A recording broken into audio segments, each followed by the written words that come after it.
Nothing could be finer than living in Carolina. Learn more. Save money. This is the Carolina Real Estate Podcast. Interviews with experts in building, designing, selling, and financing Carolina homes. Learn more. Save money. This is the Carolina Real Estate Podcast. Neighborhood and home tours. Experts who know the area. Learn more. Save money on your next real estate transaction. This is the Carolina Real Estate Podcast. Now, your host, Bill Macchio. Y'all, I'm excited today to have a guest, Matt DeAntonio. He's been in the business for a very long time. He's a special person. He knows the territory. Matt, thanks for joining us here at Carolina Real Estate Podcast. Hey, Bill, thanks for having me. You know, before we get into the properties in Sullivan's Island, I've been so impressed by the way you've given your time back to the community that you serve, your professional life. So you were the Board of Realtors of Charleston's president for how long? That's correct. I was president for the year of 2015. So it's been quite a while ago now, but that was the culmination of about 7 years serving on the board of directors for the Association of Realtors in Charleston, and spent the last 2 years on the board of directors for the South Carolina Association of Realtors as well, representing our Charleston region. If I may, Matt, I'd like to touch briefly on not only a couple other things you've done, because I do want to go there, but the ethics committee. That's such a strong and important thing for what you guys do, because realtors, as I've gotten to know them, really treasure their profession and helping people. You guys kind of police yourself, right? Is that what you guys do? Sort of? Yeah, in a lot of ways. I mean, there are other ways to police realtors and agents, but the code of ethics is what separates realtors from just your everyday real estate agent. And the code of ethics is really kind of what started my journey into volunteer leadership with the Association of Realtors. You and I talked not too long ago. As you know, I documented Hurricane Hugo with the Hugo magazine. And as a result of that, insurance has been on top of my list for a long time. And it's changed so much over the decades since Hugo. I wanted to ask you about the time you're given towards the South Carolina insurance safe home program. Could you tell us a little bit about that? Insurance is become very problematic on the coast right now. A lot of carriers have pulled out of the market. It's gotten terribly expensive to get coverage if you can find it on the coast. One of the things that homeowners can do to mitigate their exposure to insurance premiums is to keep up with their home and their wind protection ratings. So things like a new roof, new window openings, impact rated windows and doors.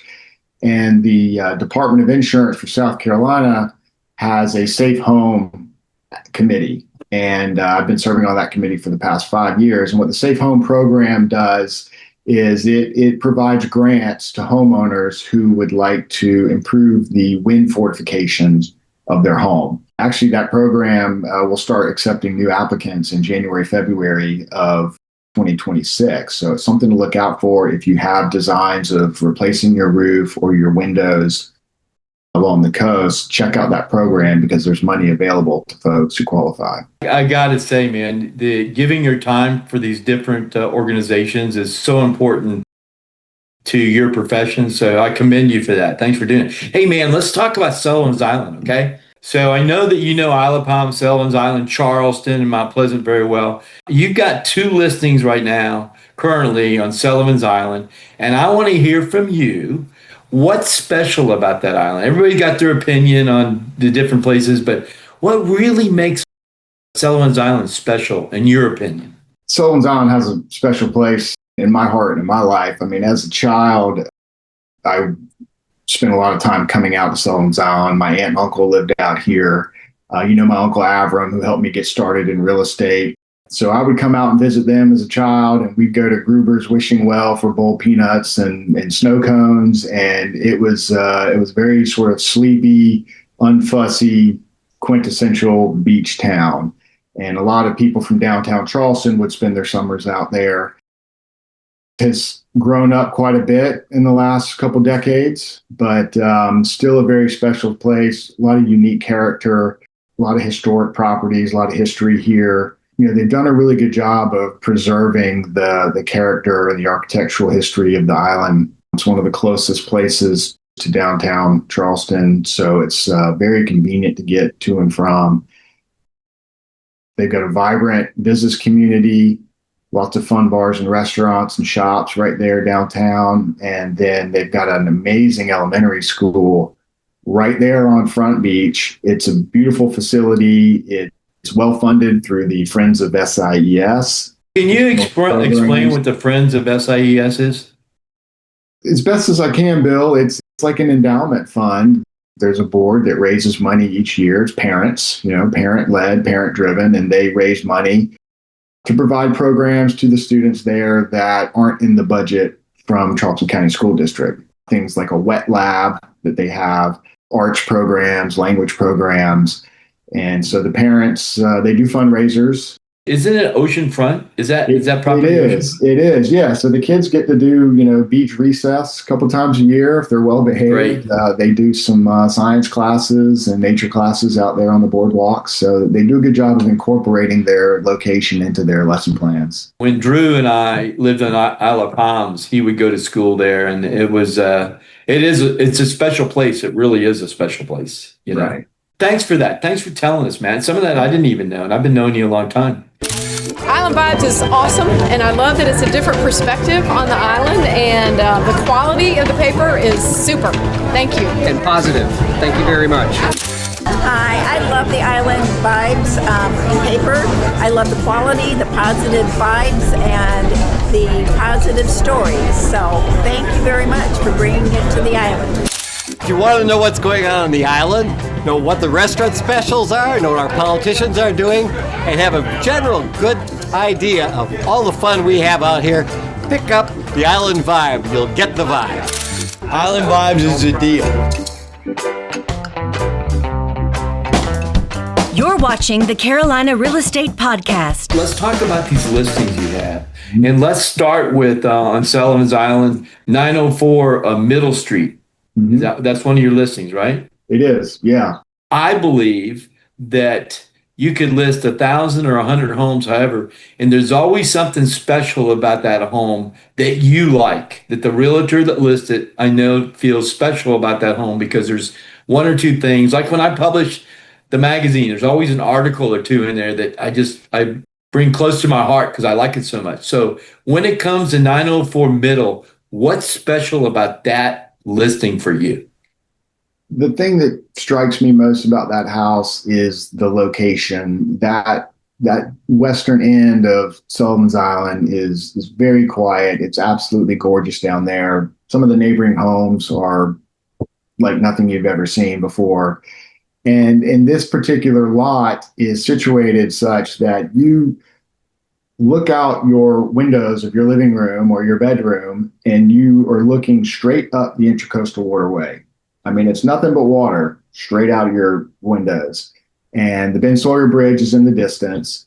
You really don't have a neighbor in front of you, so that view is preserved for perpetuity. You don't really have a neighbor beside you. From that spot on the island, you can go up to the rooftop, and really you've got 360-degree views of the entire island and then across the Charleston Harbor. So you can see the Battery downtown. You can see St. Michael's Steeple.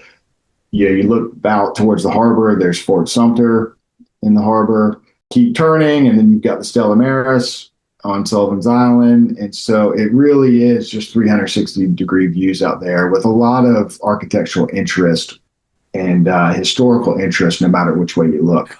The house itself, when you walk inside the house, what are some of the elements that or rooms, if you would, are the architecture of it that is kind of special? The location is obviously special. Mm-hmm. Not only that it's on Sullivan's Island, but it's in the heart of Sullivan's Island, really. Yeah, so these owners, when they bought it, they did a significant renovation of the interior of the home. And so even though the home was built, it's not that old. It's a 2005 construction home, but then it was fully remodeled on the interior just a couple years ago. So it's very tastefully done. The selections that they made with their trim work and their cabinetry and their fixtures could last for decades and not really go out of style because they were just well selected, well curated items. Lots of great natural light with these big voluminous living room, dining room, kitchen space. It's really designed for, being able to kind of hang out. There's all these little like pockets of the house where, you've got the great room where if you were having a party, that's where everyone would be. But let's say you've got kids over. And so there's a living room downstairs where the kids can hang out while the adults are upstairs. Or if you're having a pool party, there's a whole patio down by the pool for people to be hanging out in. So there's all these little like gathering spaces throughout the house that make it fun to kind of explore and imagine how you would use those spaces. There's also a nice little office that if you're work from home, great little office nook in there with these pocket doors that kind of enclose you in. So if you need to do calls like this, it's perfect for that. It gets down to the location. And then from there, it comes up with the architectural value that you're talking about. But the location's outstanding as well, correct? Yeah, exactly. I mean, Sullivan's Island, the pricing over there is such that this could be a $10 million home with the views and the square footage that you get, and it's priced well below that. So it's a really excellent value for someone who appreciates the views, likes to boat, because you get a boat landing right outside your driveway. It's basically like your own private boat landing. It is a private boat landing. People get to use it through membership. And so if you want to take advantage of that, you can literally back your boat out of your yard and right down the landing, and then you're in the water fishing within a few minutes. You're fortunate enough to have another listing on Sullivan's Island, and it's very affordable, and it's I think it's a unique piece of property too, and it's about location. To tell us about that, if you don't mind. Yeah, that's kind of the other end of the spectrum. You're talking about 409 Station 22 and a half. Yes. With Station 22 and a half, for folks who don't know, that is the main causeway coming onto Sullivan's Island. So you come down over the Ben Sawyer Swing Bridge onto Sullivan's Island, and this is a little historic cottage right there on your right. That home is unique. It's one of the lowest priced homes on the island. I think the last lot sale over there was like $1.8 million, and that's about what we're asking in that range for this home. It is a fun project or lock and leave property for someone. It's been a rental, so it's pretty Spartan as it sits, but it's got a lot of historic character. And my vision for this home is someone who wants to enjoy the beach, enjoy the restaurants and the Sullivan's Island lifestyle. They can come into town, crash there, have a fun long weekend, lock the door and leave, and maybe you can easily walk to the restaurants and bars on the island. Oh yeah, yes. I mean, literally steps away from Dunleavy's or Home Team or Pose or any of those places. It's funny you use the word cottage. It is a cottage, but it's also warm and friendly. Yeah, it's got a lot of nice historical features like the beadboard paneling on the walls, the screen porch that runs the entire width of the front of the home, antique heart pine floors. It's got an old brick chimney in the center of the house, which, was used to warm the house back before everybody had central heating and air. And it's got nice parking off to the side and a nice private backyard as well. Thanks for being on the podcast, man. Sure. But thanks for having me. Thanks for telling us about the listings you have over there. I mean, as a host, I just want to say thanks for everything you do. I have a lot of friends that are realtors, and I really respect your industry, and I respect when people give back to their industry. I respect and appreciate what you've done for my friends in the industry in general. Well, I appreciate you saying that, and likewise, Bill, I appreciate the hustle that you put forward and all of your media that you're putting out there. Island Vibes has turned into a great asset to the community. You've done a great job with that, and all of your other magazines as well. Matt, thanks again for being on Carolina Real Estate Podcast. I personally think that boat slips, they kind of fly under the radar a little bit. And in some cases, I've seen where boat slips, I don't know about recent years, so this is past, boat slips equity has been faster in some areas than real estate. So in the near future, we will, first quarter of 2026, is that okay to say that? Is that good with you, Matt? Yeah, let's do it. First quarter of 2026, look at our podcast we're going to do on owning and being wise about buying boat slips. Thanks again for being with us, okay, Matt? Thanks, Bill. Enjoyed my time with you. Have me back anytime. You've been listening to or watching the Carolina Real Estate Podcast with Bill Macchio. Want to know more?